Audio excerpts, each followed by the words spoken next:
একটা দল আছে যে দলের A to Z জাকাত খায়, যে দলের A to Z আপনার জাকাতের উপর চলে। খারাপটাকে খারাপ বলেছি, কারণ জাকাত নেওয়ার যারা যোগ্য তারা জাকাত পাচ্ছে না, আর যারা যোগ্য না তারা জাকাত নিচ্ছে। এটা ইল্লিগ্যাল, এটাই আমি বলতে চেষ্টা করেছি। আমি ধর্মকে পালন করি, আমি অবশ্যই 5টা স্তম্ভের একটা স্তম্ভ জাকাত, আমি এটা বিশ্বাস করি এবং আমি জাকাত দেই।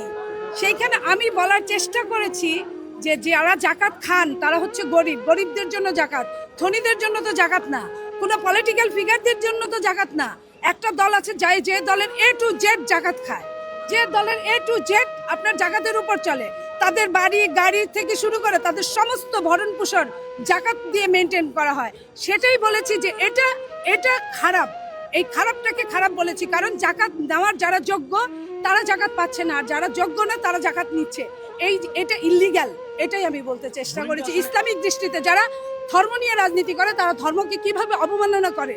ধর্ম কখনো বলে নাই কোনো ধনী লোক জাকাত খাক, বলেছে? বলেন, আপনারাই বলেন। ধর্ম তো এই কথা বলে নাই। তাহলে আমি ওই কথাটাই শুধু বলার চেষ্টা করেছি যে ধর্ম যাদের জন্য জাকাত জায়েজ করেছে তারা জাকাত পাচ্ছে না একটা দলে, যারা জাকাত দিচ্ছে তারা জাকাতের যোগ্য না। আমি এই কথাটাই বলার চেষ্টা করেছি। অবশ্যই বট বাহিনী, এটা আপনারাও জানেন। একজন যদি লেখে তারা জানেও না, শুনতেও চায় না, জানতেও চায় না, ঢালাও গালাগালি শুরু করে।